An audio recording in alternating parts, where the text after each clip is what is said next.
پچھلی آیات میں سود کے حوالے سے بیان ہوا کہ سود کو اللہ نے حرام قرار دیا ہے. تو کئی لوگ اس زمانے میں پیسے کسی کو ادھار دیتے تھے سود پر. آج بھی کئی لوگ جو ہے کسی کو سود پر پیسے دیتے ہیں. مثلا 50,000 روپیہ دیا ہے تو 60,000 یا 70,000 واپس کرنا ہے.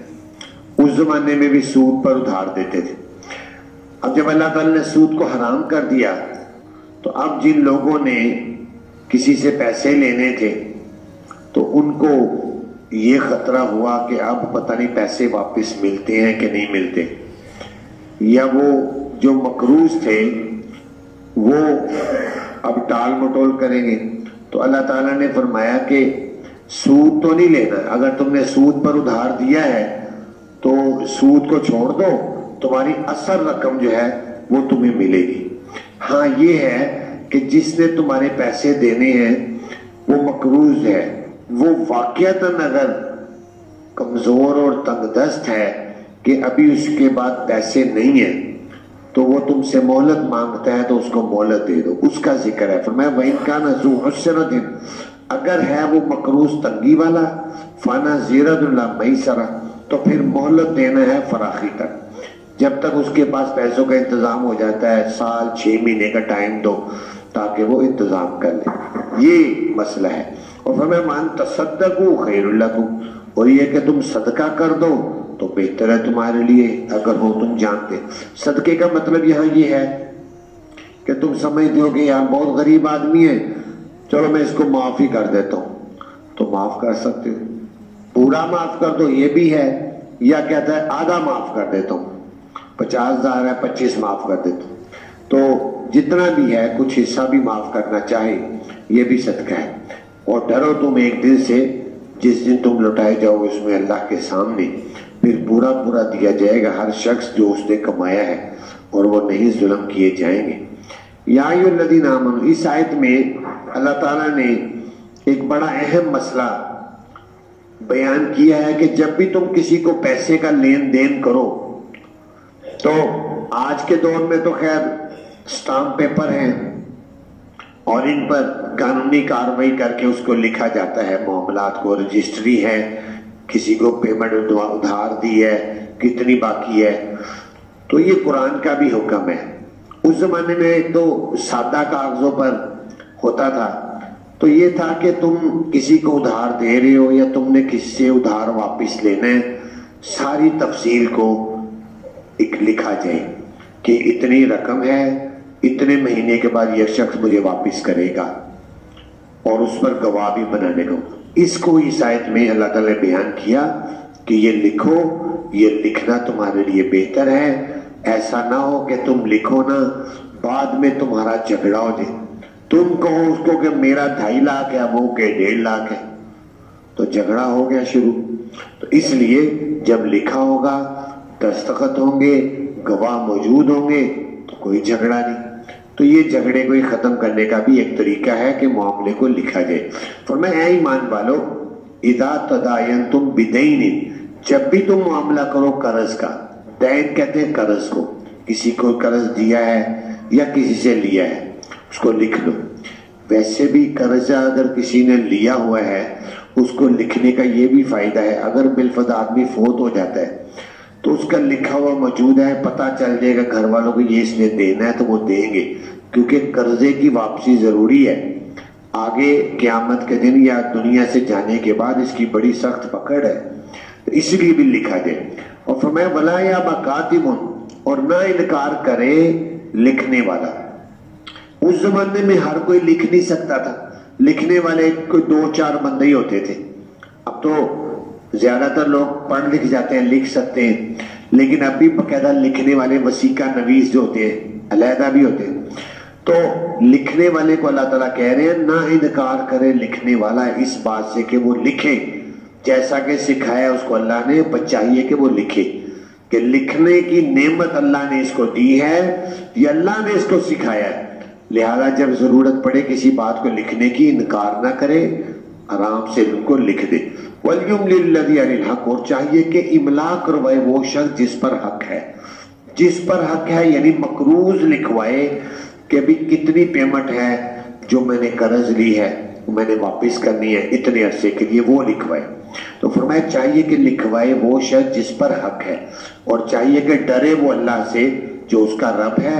وَلَا يَبْخَسْ مِنْهُ شَيْئًا، ساتھ ہی اس کو کہا نہ کمی کرے اس سے کچھ بھی، جتنی اس نے پیمنٹ لی ہوئی ہے قرض کے طور پر، فرض کرو 5 لاکھ ہے، لکھوانے کے ٹائم کہتا ہے 4 لاکھ ہے، 3 لاکھ ہے، تو کمی کرے گا؟ اللہ تعالیٰ کہہ رہے ہیں زیادتی، اللہ سے ڈرے، کمی نہ کرے۔ فَإِنْ كَانَ الَّذِي عَلَيْهِ الْحَقُّ، بس اگر ہے وہ شخص جس پر حق ہے یعنی مقروض، جس کو کہا گیا اس آیت میں کہ وہ املا کروا کر کاتب کو لکھوائے، اگر وہ سفیہن بے وقوف ہے، مثلا کہ مجنون ہے، پاگل ہے، وہ املا نہیں کروا سکے گا، غلط مت لکھوا دے گا۔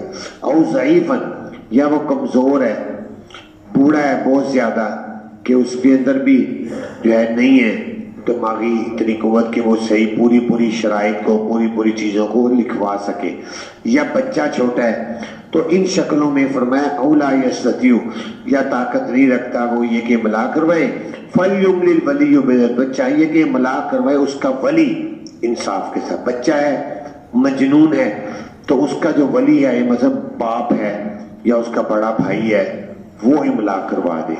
تو اس میں جو ہے وہ اگر نہیں کروا سکتا کوئی مسئلہ نہیں، اس کا ولی لکھوا دے۔